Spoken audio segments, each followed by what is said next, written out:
Ayan, so welcome back to our YouTube channel, FMT Channel Vlog. Ayan, kumusta po kayo guys? Ay magbabalik muli ang inyong lingkod, FMT Channel Vlog. Ayan, sa lahat po na hindi pa nakasubscribe po sa akin, pa-subscribe na po. Thank you so much. Ayan, so may re-reactionan tayo kasi alam ko naman na medyo hindi tayo, hindi kasya-kasya yung ating kasi nakadalawang live na tayo guys. So ayan, may dito, may kahapon kasi mayroong reactor na nag-reaction kay dito kay Dr. Love at saka si Medet Basalonia kay Bunso guys.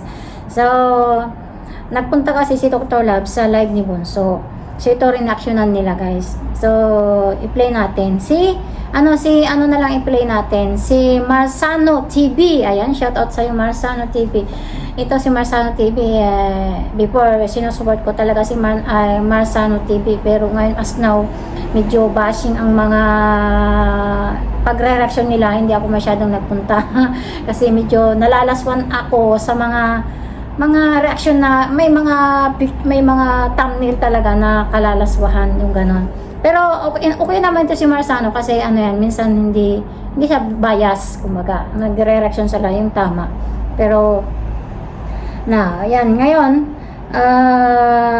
Marsano TV, ayan. So pahiram let's admit guys, halos lahat naman ng umalis, di ba? I-sponsor ang problema. O pa nagsama-sama yung mga ito kasi topic niya hira ito. na kung ano sinasabi. Kaso lahat ng yun ay parang hindi effective, parang kulang. At di ko napapatagalin guys. At tara, pakinggan natin si Ma'am Opil. Alright. Ayan, may garang shout out. Isang mainit na hapon po sa ating lahat. Ayan. Walang tayo liligoy. Nang bilis tayo ito matapos. Eto na.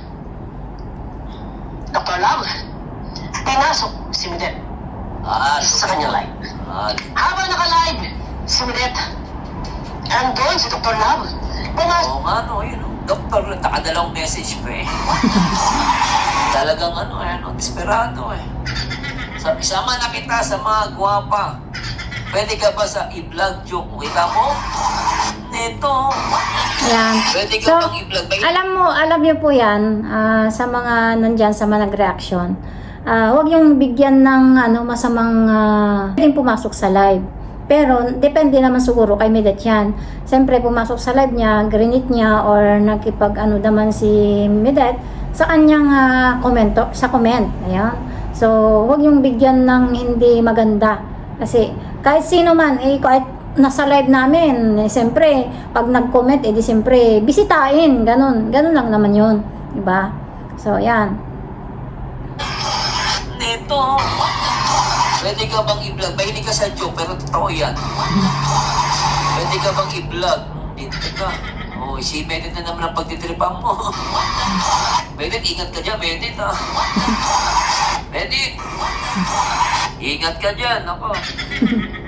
Naku, may balita ko, mahilig yan, napato sa 18 years old daw yan eh. Sabi niya sa interview kay Sir Olives. Okay, ingat ka dyan, Medit, ako.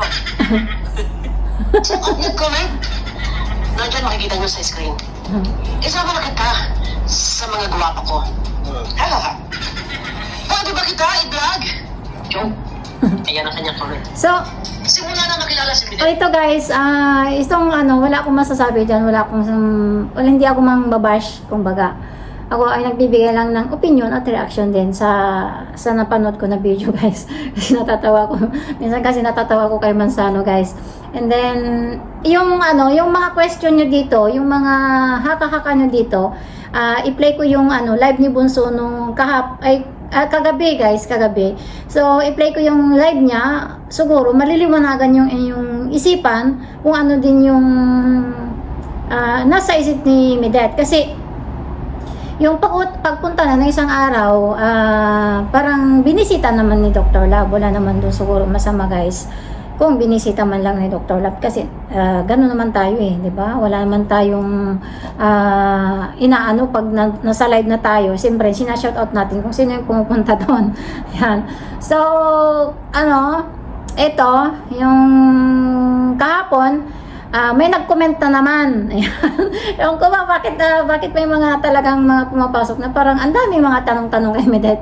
So, may tanong dyan kay Medet kahapon na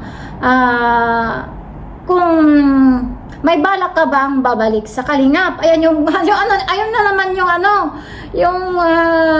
tanong na naman at sa mga tanong na naman doon sa komentar. Ewan ko kung sino yun kasi mga yan, hindi ko alam kung supporters or sa mga outsider kasi hindi ko din kilala yung nag-comment eh. So ayan guys, so para maano yun naman yung haka-haka ninyo na baka ganito, ganyan na naman si Medet, nakikipagkulab. Huwag natin alam ang nung isip ni Medet. At saka hindi naman siguro basta-basta, di ba? So, huwag masyadong mag-judge yan kay Medet. O huwag naman i-bash kasi wala naman siyang ginagawang masama. Sila ang pumunta eh. Sila ang pumunta. Sila ang pinunta. Sa Kalingap. 1 taon, mahigit, ang lumipas, kailan nyo namataan na si Dr. Love ay tumambay sa live ni Medet. Parang first time nga lang. Parang ngayon walang nabalitaan. Kung kailan wala sa Kalingap. Ano ang motibo at ano ang layunin, ano ang purpose mo? Siyempre! Maninira! Walang tanong-tanong, wala nang keme-keme. Maninira lang yan. Bakit mo pinasok si Medet sa kanyang live? Ha? Buti hindi magselos ulit yung asawa niya, no? Alam mo, may history based kay Sir Olive, saka doon sa interview din kay Pastor Iak, di ba? Medet, ingat ka dyan, Medet. Oo. Ang nag-comment, isama na kita sa mga gwapa ko. Ha? Pwede ka ba i-vlog? Aba, teka muna. Teka muna. Ito, biro man. Oh, totoo. Alam mo, Ma'am Popil, hindi yan biro. Half-men yan. 50%. Wala akong sinasabi dyan. Pero Kasi naniniwala ako, totoo yan. ako, nasa gitna lang ako, kaya wag nyo akong i-bash. Pinay ko lang yung mga reaction nyo. Tapos i-play ko mamaya yung mga nasabi din ni Medet tungkol kagabi, yung mga live niya, na may nagtanong kasi din sa comment na may bala ka bang bumalik sa Kalingap? Puro mga ano ba yung mga ewan ko ba? Kasi minsan hindi mo maiwasan sa live kasi. Minsan may mga asungot, may nagtatanong kay Medet kung ano na yung mga anong reaction mo sa nangyayari, ganyan. Pero sinagot din ni Medet yan kung anong reaction niya sa mga nangyayari na pang mga issue ba. Kasi ang sabi niya kasi si Medet sa issue na nagaganap, wala siyang sasabihin. Kasi siya nga mismo yung mga issue nasa kanya, hindi nagsasagot, di po ba? Oh, hindi nga siya nagsasagot eh. Yan pa kaya yung mga issue na yan? Wala siyang sasabihin kasi may nagtanong na naman dun sa comment ni Medet na anong masasabi mo sa mga nangyari, sa mga issue, ganyan-ganyan. Diba? Tapos yun, wala naman siya sasabihin kasi issue nga sa kanya, mismo nga sa kanya, hindi nga nagsasabi. Hindi nga sinasabi, wala lang. Oh, di ba? Pag nag-live, puro shout out, yan lang naman ang ginagawa niya. Kaya, hindi niya talaga na may masasabi din sa mga issue. Kasi si Medet hindi siya ganun. Ito, i-forward natin Ang guys. sungay mo. Kung ano ang... Kasi mayroon din dito mga Para pag si Medet nagsalita ng issue, makakalimutan yung mga issue ninyo. Sagutin niyo yung puting sobre na walang laman. At marami pang iba. Wait lang guys, tayo. Ano ka gunuhag? Bago mo i-vlog, bago ka maghanap ng iba-iba vlog. Kung wala ka na sanang issue, kinapaharap? Ha? Hindi, tsaka kahit walang issue yung kinakaharap, wala siyang karapatan na niyo si Medet. Nadamay mo pa si Medet, kawawa. Mamaya later na magsama-sama kayo lahat. Mangyayari dyan, magkakaroon kayo ng issue sa isa't isa. Kaya nga. Bakit ka mo? Agawan ng sponsor nangyayari niyan. Mag-agawan. Let's admit guys, alis lahat naman na umalis, di ba? I-sponsor ang problema. O pa nagsama-sama yung mga yan, maniwala ka. So kayo hindi mag-aaway-aaway yan. Mag-aaway na agawan ng sponsor. Baka natin susunod na kabanata pa nagsama-sama yung mga yan. Away yan. Tsaka wala, hindi mangyayari. Tsaka hindi ganun si Medet na basta-basta papasok ng ibang community. May sarili na nga siyang community. Papasok pa sa ibang community, di ba? Kaya nga, wag naman masyadong advance yung isip ninyo na ganun yung gagawin ni Medet. Hindi siya basta-basta ganun. Sa dinami-dami na pwedeng tulungan, bakit mo alin pa? Yung ex-angel, iyan pa talaga. Sige, ganun talaga ni Bopil eh. Talagang hinuhugutan niya si Medet eh. O si Dr. Love. Mga bipisyan nyo. Gusto ko kasi yung payo ni ni Manzano eh. May mga magandang Lalabasan talaga mga basher yun. Oo. Hindi dapat na naghahanap ka nang may mag-vlog si Medet pa talaga ang naisipan mo puntahan at naka-vlog. At dito nag-comment ka na gusto mo i-vlog. Naka-live si Medet. Pinuntahan mo? At dito ka pa mag-comment na pwede ba siya i-vlog. Ang daming pwedeng tulungan na nag-iikawas yung pamumuhay. Bakit kung ano yung ex-angel? Yun ang inyong pupuntahan para ipambangga mo? Turog ka doon. Turog ka doon kay Popin. Totoo lang sabi mo. Ako para sa akin kasi pag si Dr. Love ka na lang, mag-charity ka na lang. Ano ba yun? Iwasan mo yung issue na para matapos ba? Kasi wala kang, alam mo yaman sila Bupil, sila wala kang katalo-talo dyan. Kaya lagi kang re-rectionan. Pero para sa akin lang, siguro si Dr. Love, mag-scout siya ng mag-scout. No? Di ba kasi marami siyang mga sponsor, marami na siyang mga supporters kasi marami nanonood sa kanya eh. Halos pag nagla-live kasi mga 1,000 something eh. Sikat na sikat si Dr. Love. Kaya, para sa akin lang. Opinion ko lang naman nun. Hindi ko naman inaano. Ano yung pagtulong sasakaw. ang mission nyo. Dapat nag-recruit ka. Yun. Sabi ni Popil dito, ma-divert ang issue. Ibig sabihin, ma-divert po. Wala na networking. Sorry ma'am Popil correct ko lang po. Ma-divert ang issue ng pamilya ni Ining. Kapag pinasok ni Doc si Medit sa team niya, isip-isip. Totoo lang dinadivert niya. No? Diversion tawag yun. Naniniwala ako di sa diversion tactics. Paraan niya para yung issue mapunta kay Medit. So si Medit ang mag-absorb ng issue. Kasi later on, kapag ipepa lang, no, ang situation is bumaliktad. Kunwari, pumayag siya. No, what if pumayag si Medit? And then, ang mangyayari, si Medit lang magsasalita. And for sure, yung 100%, sasabihin ni Medit is against sa Kalingap. Yun ang naman ang punto dyan eh. No. Ngayon, pag ginawa ni Medit yun, lahat ng issue mapupunta na kay Medit yung focus, hindi na sa kanila.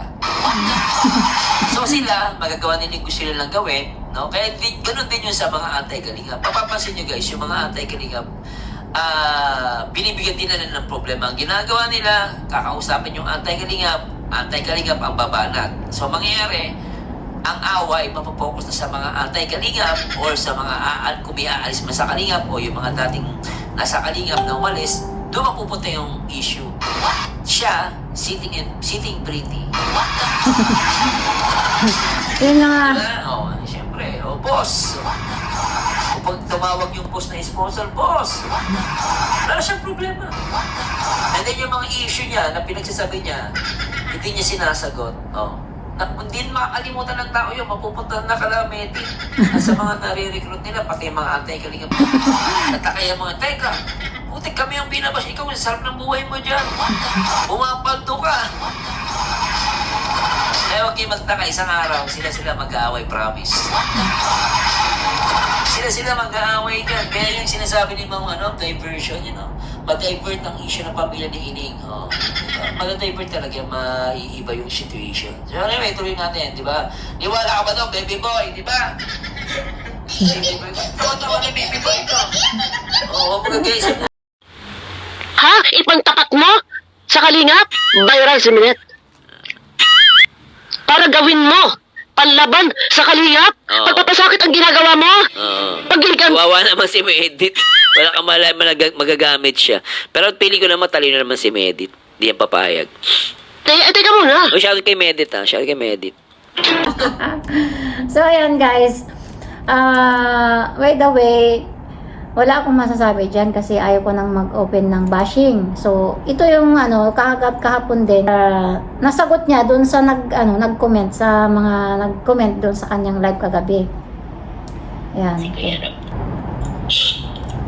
Kung may yayaya sa iyo sa Kalingap, babalik ka ba sa kanila?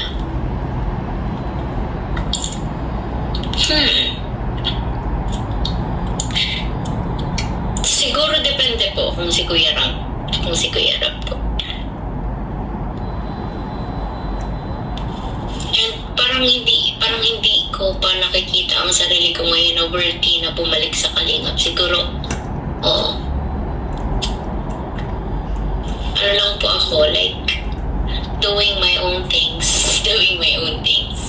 Walang sinasaktan, walang binabash, walang ganito, ganyan.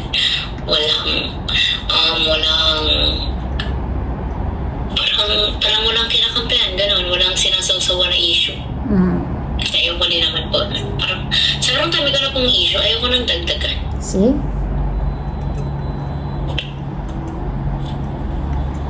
Tinanong din yan sa akin, may wala ka din pa daw babalik. Hindi ko pa alam, God's will. Ayoko po kasi magsalita ng tapos. Pero hindi naman po ako umalis sa Kalingap ng may sama ng loob, ganito, ganyan. May reason po kung bakit ako umalis sa Kalingap. And alam po namin yun, kaya tsaka okay po ang pag-alis ko sa Kalingap. And kahit wala na ako sa Kalingap, nagkaroon pa ng chats na nagkausap pa kami ni Kuya Rab sa chat. And okay naman po kami ni Kuya Rab. And yung respeto ko po sa buong team Kalingap, and especially kay Kuya Rab, and yung pagtanaw ng utang na loob sa lahat ng natulong sa akin ni Kuya Rab hanggang ngayon, hindi po yun nawawala and hindi yun mapapantayan ng kahit ano. So, yun, sobrang tinatreasure ko po yun.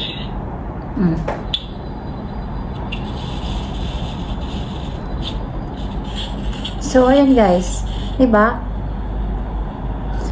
Bilang isang respeto na dahil sa Kalingap ay nagkakakilala kami lahat.